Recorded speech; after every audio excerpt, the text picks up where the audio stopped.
बिस्मिल्लाहिर्रहमानिर्रहीम। नाज़रीन, hit story के साथ मैं हूं शमशाद मागट। कॉमसेट यूनिवर्सिटी का जो इशू उठा, जो एक गलीज पर्चा तैयार किया गया बच्चों से, जो सवालनामा पूछा गया, बहन भाई के जो तल्लुकात को नजायज़ रंग देने की कोशिश की गई, उस हवाले से नाज़रीन समझा तो ये जा रहा था कि जो ज़िम्मेदारान हैं वो कानून के कटहरे में आएंगे। लेकिन आज मैं आपको खबर वही बताता हूँ जो हमेशा से पाकिस्तानी निज़ाम में होता है कि जो जुर्म करते हैं वो बच जाते हैं। कॉमसेट यूनिवर्सिटी के रेक्टर से लेकर रजिस्ट्रार तक, फिर खैरुल बशर, बल्कि मैं तो उसको कहता हूँ शर्रुल बशर, जिसने ये पेपर तैयार किया था, उस तक सब एक नेटवर्क है। सब ने एक ऐसी प्लानिंग की है ताकि किसी पे हर्फ ना आए और बच जाया जा सके। अब नाजरीन आप ये देखें कि जुर्म कमिट हुआ है, जुर्म सरजद हुआ है, ये पर्चा बनाया गया, बच्चों में तकसीम हुआ, फिर कॉमसेट यूनिवर्सिटी की इंतजामिया तक ये मामलात गए। कॉमसेट यूनिवर्सिटी की जो इंतजामिया है उसमें हेड ऑफ ह्यूमैनिटीज जो है मोहतरमा फरत निसार साहबा, बच्चे उनके पास ये पेपर लेके गए, मैंने आपको बताया था।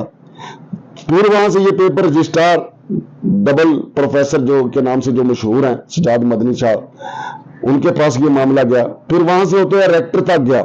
यानी कोशिश की गई कि इस मामले को दबा दिया जाए। नाज़रीन, जो यूनिवर्सिटी का रिकॉर्ड है उसके मुताबिक ये 3 और 4 दिसंबर का ये वाकया है, लेकिन जब इनका एडिशनल रजिस्ट्रार बात करता है बीबीसी से तो उनको कहते हैं ये 6 दिसंबर का वाकया है। तो ये एक तो तजाद इनका ये सामने आ गया। अगरचे इस पे जो वफाकी वजीर बराए साइंस एंड टेक्नोलॉजी हैं बलोच साहब, उन्होंने बड़ा सख्त एक्शन लिया है इसके ऊपर, लेकिन यूनिवर्सिटी ने सबको बेअसर करने के लिए अपना एक एक्शन ले लिया है। जो कॉमसेट यूनिवर्सिटी के रेक्टर हैं डॉक्टर तबस्सुम अफजल साहब जो हैं, उन्होंने जो तलबा थे जिनको जो मुद्दई बने हुए थे उनको अपने दफ्तर में बुलाकर सख्त उनकी सरजंश की गई है। जाहिर है बच्चों के मुस्तकबिल का मामला है, उन्होंने वहां पेपर देने हैं, अगर वो डटे रहेंगे कम से कम यूनिवर्सिटी ये तो कर सकती है, पर्चा हो भी जाता है उन बच्चों के इतराज पे तो उन बच्चों का मुस्तकबिल ये तहरीक कर देंगे, क्योंकि उनको पता है कि हमारा मुस्तकबिल तारीख होगा तो बच्चों का मुस्तकबिल तारीख कर देंगे।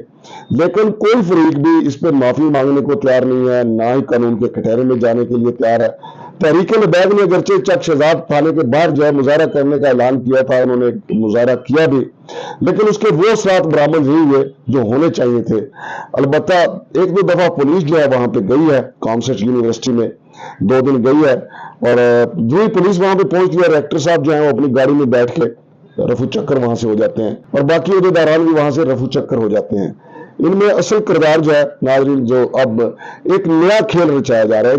एक तो खेल ये है कि बच्चों को प्रेशराइज कर लिया गया जो जिन्होंने शिकायत की थी। दूसरा, नवीद खान जो एडिशनल रजिस्ट्रार है वो इसका इल्जाम जो है उन लोगों पे डाल रहे हैं कि जिनके साथ इनकी अपनी मुखालफत है। कह रहे हैं कि जनाब यूनिवर्सिटी को बदनाम करने की साजिश की जा रही है। वो भाई साजिश तो आपकी अपनी गोद में बैठ के हो रही है। पंजाबी में कहते हैं बुक्कल दे विच चोर। वो ਤੁਹਾਡੀ अपनी बुक्कल दे विच चोर ने पर्चा उस बंदे ने बनाया जिन्हें तुसी आप रखे अदायक टीचर खैरुल बशर, बजाय उसके खिलाफ कार्रवाई होती, अब उसको भी बचाने का एक बंदोबस्त किया गया है। चूंकि हायर एजुकेशन कमीशन ने भी इसका नोटिस लिया, फिर वजारत ने जो नोटिस लिया उस पर कमेटी बनाई गई, फिर स्टैंडिंग कमेटी ने भी एक अलग से कमेटी बनाई है। पिछले 3 दिन में तीनों इदारों के जो लोग हैं वहां पे तहकीकात के लिए गए हैं, और वहां पे ये नवीद खान और डबल प्रोफेसर सजाद मदनी जो है वहां पे खैरुल बशर को बचाने के लिए एक जाली डाटा पेश कर रहे हैं कि जनाब वो तो हमारा बड़ा होनहार टीचर था, उसने तो बड़ा काम किया है, उसकी वजह से इतने स्टूडेंट पास हुए हैं। अच्छा, अगर वो बड़ा होनहार टीचर था तो उसको अडाक पे क्यों रखा हुआ था? जहां इतने लोग इससे आप मुस्तकिल हैं तो फिर खैरुल बशर जो है वो अडाक पे क्यों था? चूंकि वारदात हो रही थी और वारदात करवाई गई किसी एनजीओ के कहने पे, और अब इनकी इस माफिया की ये पूरी कोशिश है कि खैरुल बशर जो है ना एफआईए, पुलिस या स्टैंडिंग कमेटी बराए सेनेट के पीछे के हाथ में ना आ जाए। चूंकि अगर खैरुल बशर को पकड़ लिया गया तो एफआईए तो उससे उगलवा लेगी कि बता तेरा पुष्पना कौन है, बता तूने किसके कहने पे ये पर्चा बनाया। तो अब यूनिवर्सिटी का अगला एजेंडा ये है कि हर सूरत जो है खैरुल बशर को जो है तहफ़्फ़ुज़ दिया जाए और उसकी इमेज बिल्डिंग की जाए इदारों के सामने। नाज़रीन, हायर एजुकेशन कमीशन की तरफ से शदीद तशवीश का इजहार किया गया, انہوں نے کمیٹی بنائی, وہ کمیٹی بھی وہاں گئی تھی, ان کو بھی انہوں نے لالی پاپ دیا ہے. سینٹ کی اسٹینڈنگ کمیٹی برائے سائنس اینڈ ٹیکنالوجی, انہوں نے ایک کمیٹی بنائی ہے کہ وہ معاملے کی تحقیقات کریں. پھر اس کے علاوہ وزارت کی ایک کمیٹی ہے, وہ بھی وہاں پہ گئی تھی تاکہ اس معاملے کی تحقیقات کریں. لیکن افسوس کے ساتھ کہنا پڑتا ہے کہ سب کو لالی پاپ دیا جا رہا ہے, حقائق جو سب سے چھپائے جا رہے ہیں. اب میں نے آپ کو بتایا تھا کہ ریکٹر کا عہدہ جو ہے وہ سیاسی بنیادوں پہ حاصل کیا گیا ہے, اس کی تحقیقات ہونی چاہیے. پھر یہ جو رجسٹرار ہیں سجاد مدنی صاحب, یہ انلیگل بھرتیوں میں انوالو تھے, ان کو ڈیموٹ کر دیا گیا تھا, ان کی تنزلی ہوئی تھی, لیکن پھر یہ رجسٹرار کے عہدے سے چپک گئے اور پھر دوبارہ پروفیسر بن گئے, اسی لیے ان کو ڈبل پروفیسر کہا جاتا ہے.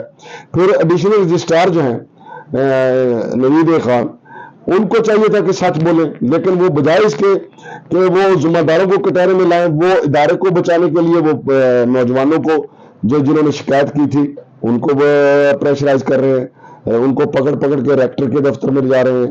ہمارے مصدقہ ذرائع نے بتایا ہے کہ جس نوجوان نے یہ اس معاملے کو اٹھایا ہوا تھا اس کو بتا دیا گیا ہے کہ اگر تم پیچھے نہیں ہٹو گے تو تمہارا مستقبل تاریک کر دیا جائے گا, اور اس نے اپنے دوستوں سے کہا ہے کہ یار میرے تو اب مستقبل کا معاملہ ہے. لیکن میں یہ کہتا ہوں کہ ہمیں بجائے اس کے کہ ہمارے بچے جو ہیں جو وہاں پہ پڑھتے ہیں وہ مدعی بنے, وہ میڈیا پہ آئیں یا سینٹ کی اسٹینڈنگ کمیٹی کے سامنے پیش ہوں.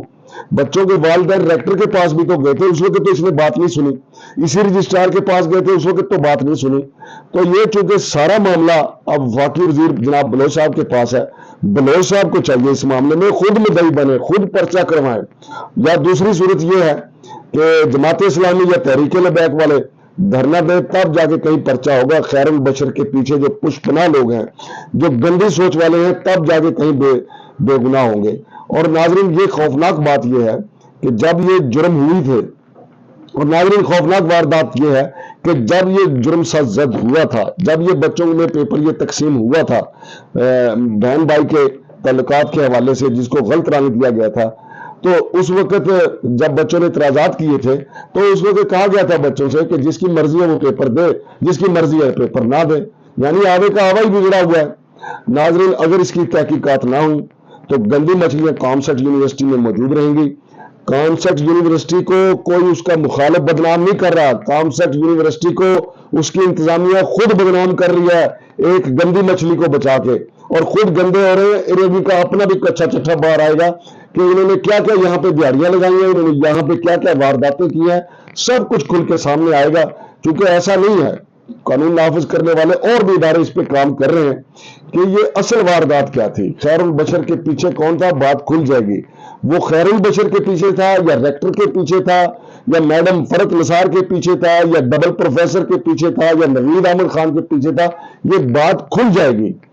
چاہے جائے کہ اس وقت یہ بات کھلے کہ جب ایف آئی اے کے پاس معاملہ ہو یا منسٹر کے پاس معاملہ ہو یا منسٹر کی مدعیت میں مقدمہ درج ہو, وہاں تھانے جا کے چھتراول کے بعد یہ معاملہ کھلے, تو یونیورسٹی کو تو خود مدعی بننا چاہیے کہ جناب یہ جرم سر زد ہوا ہے, اس کے ذمہ داران یہ ہیں, اس کے پیچھے فلاں این جی او تھی یا فلاں کردار تھے یا فلاں شخص تھا یا فلاں گروہ تھا یا فلاں گروپ تھا. تو یہ بات چھپنی نہیں چاہیے. اگر یہ بات چھپے گی تو سمجھیں ان قریب ایک اور واردات ہو جائے گی. بچوں کو کب تک بلیک میل کیا جاتا رہے گا کہ تمہارے مستقبل کا سوال ہے لہذا زبان بند رکھیں. چلو بچوں کو تو مستقبل کا سوال ہے, تو یہ بڈھے کھوسٹ جو ہے وہاں پہ جعلی طریقے سے جو تنخواہیں حاصل کر رہے ہیں اور وہاں سے کامسٹ یونیورسٹی کو لوٹ رہے ہیں, ان کے تو مستقبل کا سوال نہیں, انہوں نے تو اگلی 7 نسلوں کے لیے مال بنا لیا. تو جناب وفاقی وزیر صاحب سے بھی ہم ریکویسٹ کریں گے اور دیگر جو ذمہ دار ہیں ان سے ہماری درخواست ہے, ایچ ای سی والوں سے ہماری درخواست ہے کہ اس معاملے کو چھوڑنا نہیں ہے, بچوں کو اس میں مدعی نہ بنائیں, ریاست اس میں خود مدعی بنے. شمشاد مانگٹ کو اجازت دیجیے, اللہ حافظ.